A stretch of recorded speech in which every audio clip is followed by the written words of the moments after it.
Our grandparents' gardens weren't just for food. Among the rows of vegetables, flowers always had a place.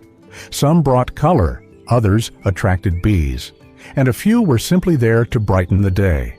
But many of those blooms have quietly disappeared. Over time, they were replaced by hybrids, pushed out by modern landscaping, or simply forgotten. What once grew in nearly every yard is now rare to see. In this video, we're taking a quiet walk back through 20 flowers our grandparents grew.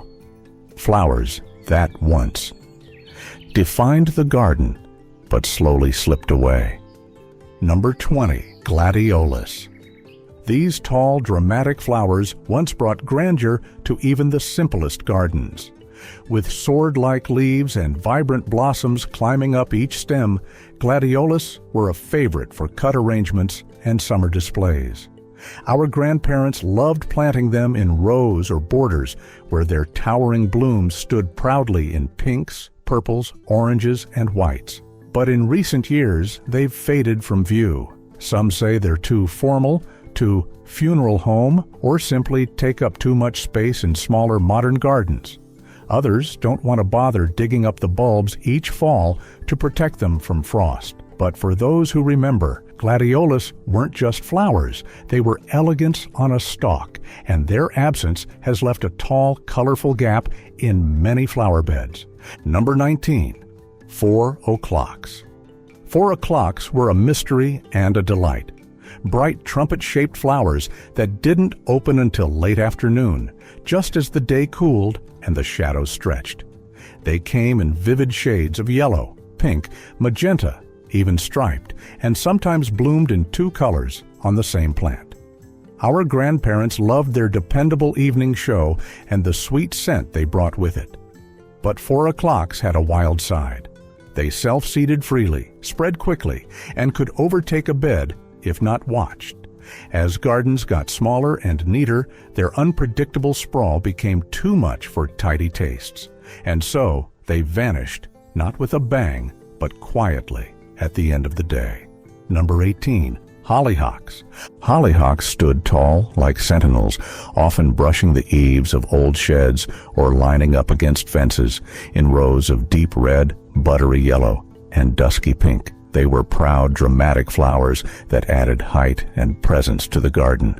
And our grandparents knew the secret to keeping them standing tall year after year.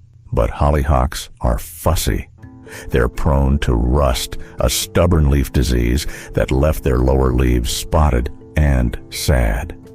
They're also biennials, meaning gardeners had to wait a full year before enjoying their blooms. As more convenient perennials came along, hollyhocks slipped from center stage. Their towering grace was forgotten, not because they weren't loved, but because they asked for just a bit too much. Number 17, carnations. Carnations were once a staple in gardens, loved for their ruffled petals and soft, clove-like scent. You'd find them in shades of pink, red, white, and yellow, adding charm to front yards and window boxes. They were a favorite in homemade bouquets, especially for weddings and Mother's Day. Grandparents appreciated how long they lasted after cutting, days longer than most other flowers. But as time passed, carnations began to feel old-fashioned. Flashier hybrids took their place in stores and gardens. Their delicate care requirements also didn't match modern busy lifestyles. Slowly, they faded from common beds. Yet if you catch their scent today, it might remind you of a grandmother's vase by the window or a time when gardens were simpler, quieter, and full of meaning. Number 16, zinnias. Zinnias were the joy makers of the summer garden. Bursting with color and buzzing with bees, they bloomed boldly in reds, yellows, oranges, and purples. They were easy to grow, loved the sun, and didn't mind poor soil, making them a favorite for kids and beginners. Grandparents knew they could count on zinnias to brighten up borders or fill a patch that needed cheer. But slowly, gardeners started reaching for more sophisticated choices. New hybrids and exotic imports stole the spotlight, and in the shuffle, zinnias slipped away. It's a shame, really. Few flowers are as generous with their color or as forgiving to grow. They may have fallen out of trend, but they haven't lost their charm, if you're lucky enough to spot one. Number 15. Petunias. Petunias once brightened front porches, fences, and flower beds with an easygoing charm. They bloomed in a cascade of colors: Ike lavender, deep purple, magenta, and snow white, spilling out of hanging baskets and window boxes from spring through fall. Our grandparents planted them every year, knowing they'd be rewarded with a long stretch of color. But times changed. Hybrids like Calibrachoa took over, promising more blooms with less fuss. And petunias, for all their beauty, needed deadheading to stay neat and vibrant. That little bit of maintenance was more than some modern gardeners had time for.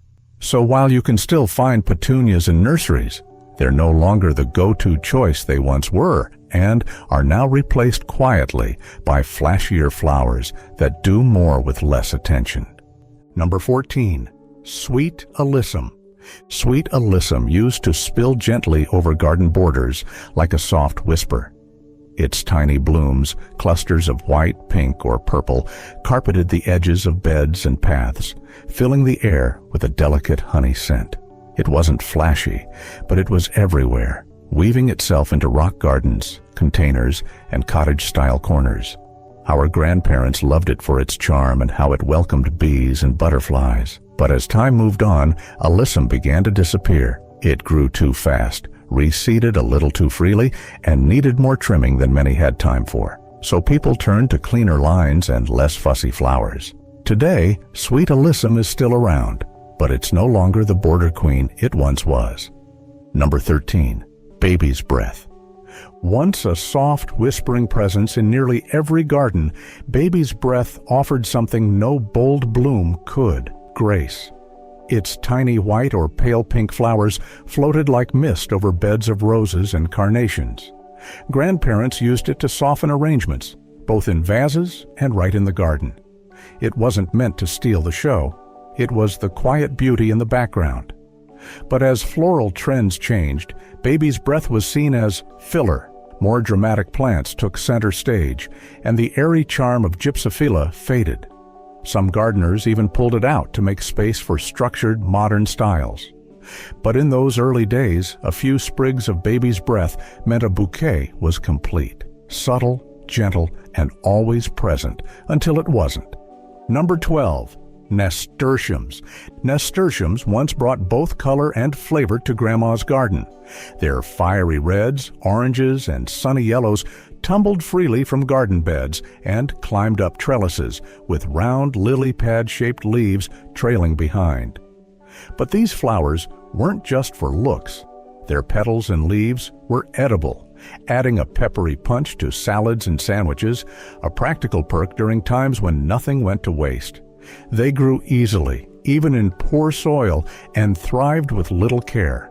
But that same vigor made them fall from favor. Nasturtiums spread fast and self-seeded heavily, often popping up where they weren't wanted.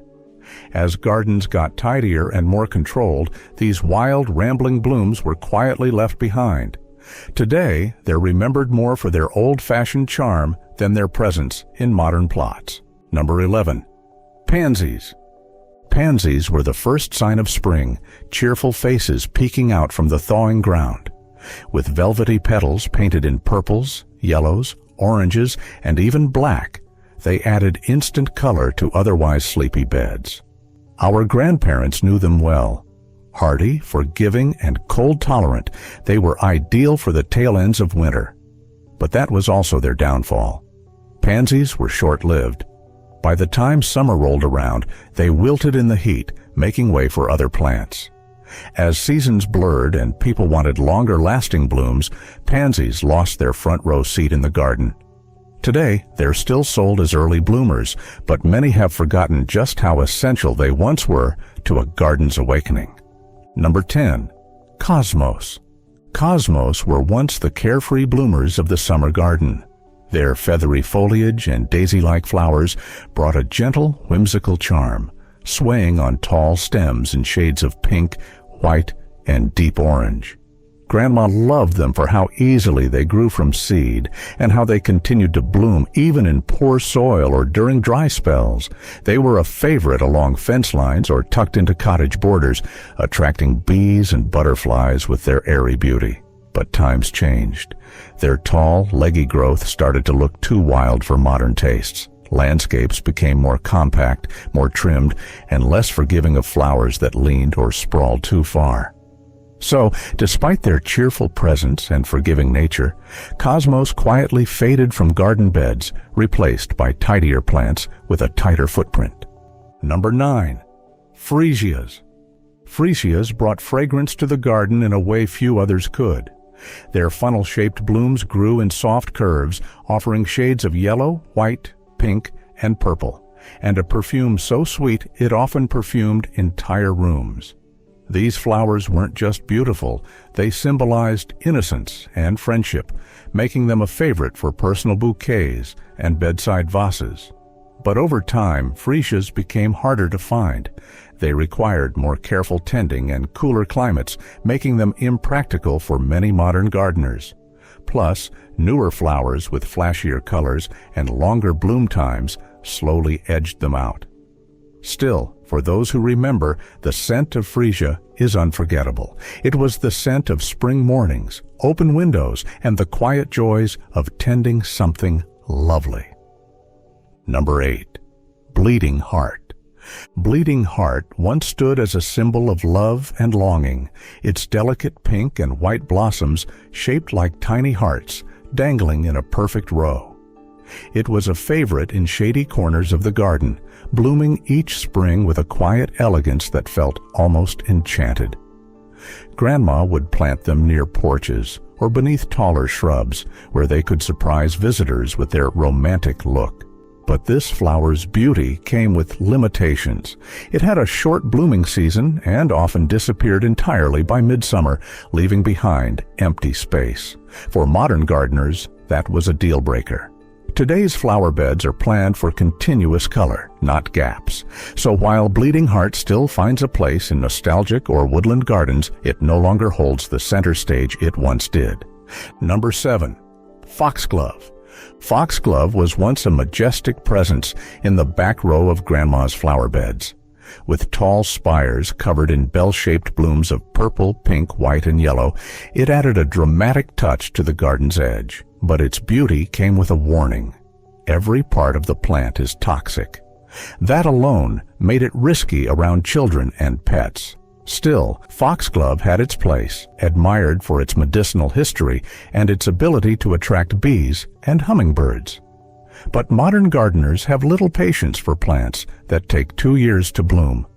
Foxglove is a biennial plant, and in its first year, it produces only leaves. Many gave up before the flowers ever came.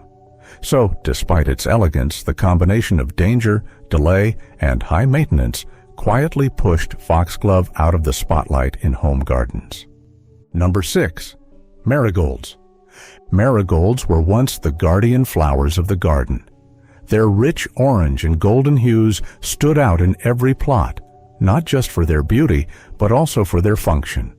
Grandparents swore by their power to keep pests at bay, often planting them alongside vegetables like tomatoes and beans. Their scent, strong and earthy, was as much a warning to insects as a welcome to visitors. But modern gardening turned towards sleek aesthetics, and marigolds, with their ruffled petals and bold colors, began to disappear. Some found the scent too strong. Others wanted something more refined. Yet marigolds were more than looks. They were workers, bright, sturdy, and unfussy. And when they vanished, so did a bit of the garden's natural defense and cheerful glow. Number 5. Sweet peas. Sweet peas once climbed every fence and trellis with grace. Their delicate petals, soft shades of pink, lavender, white, and blue, held one of the most beloved scents in the garden. Grandparents often grew them near porches or along walkways so their fragrance could drift through open windows.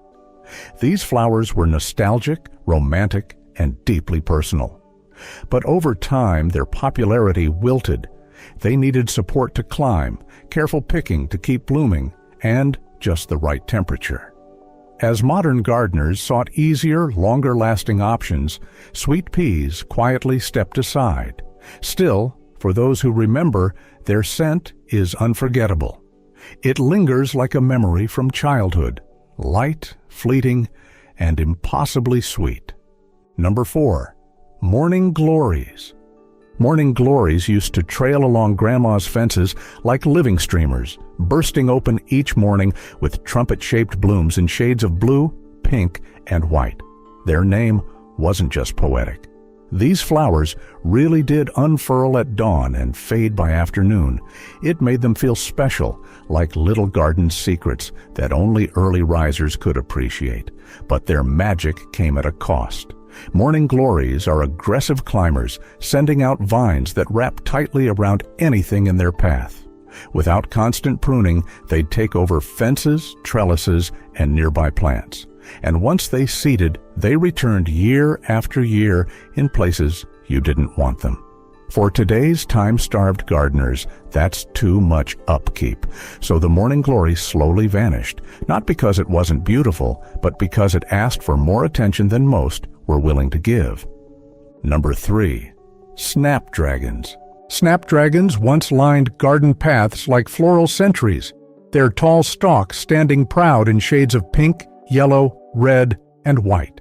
Children loved to pinch the blossoms and watch them snap open, earning the flower its playful name. But these weren't just novelty blooms. They were a staple in Grandma's garden, known for adding vertical drama and blooming well into cooler months. Yet, they didn't keep up with modern preferences. Snapdragons need regular deadheading, can be short-lived in hot climates, and often require replanting each year. Today's gardeners, favoring low-maintenance varieties and longer-lasting color, turned to hybrids that asked for less but gave more. So snapdragons, once a favorite along fences and borders, now bloom mostly in memory, still loved but less often seen. Number 2. Poppies. Poppies once stood for remembrance, resilience, and beauty. Their crinkled petals in brilliant red, pink, or orange gave Grandma's garden a flash of color that was both fragile and striking. And when they bloomed, they really bloomed, standing tall in the breeze like silken flames. But those moments didn't last. Poppies have a very short flowering window. After blooming, they drop petals quickly, leaving behind bare seed pods and fading leaves. On top of that, they tend to reseed aggressively, popping up in places you didn't plan. For today's more curated, low-maintenance gardens, that was enough reason to move on. Still, they're hard to forget. Even now, just a glimpse of those delicate blooms can take you back to a quieter time, when meaning mattered more than perfection, and every flower had a story. Number 1. Wallflowers. Wallflowers were once a staple of the early spring garden. Their warm colors of yellow, orange, and red bloomed just as winter let go, filling the garden with a soft fragrance that hinted at better days ahead. Grandma loved them because they looked delicate, but stood up to the cold. And they weren't just pretty, they were polite. Wallflowers didn't spread wildly or demand much space, but they had one small flaw that turned out to be a big problem. They were biennials. That meant you had to replant every other year or carefully time your seed sowing to keep blooms coming. In a world where gardeners now favor long-blooming perennials or quick annuals, wallflowers were quietly edged out. Their name suddenly felt a little too fitting, till beautiful, still sweet, but standing off to the side, mostly forgotten. Flowers like these weren't just for beauty. They carried memories, traditions, and quiet joy. They faded over time, but their charm still lingers. Which one do you remember? Share your thoughts below, and don't forget to subscribe for more forgotten stories from the garden.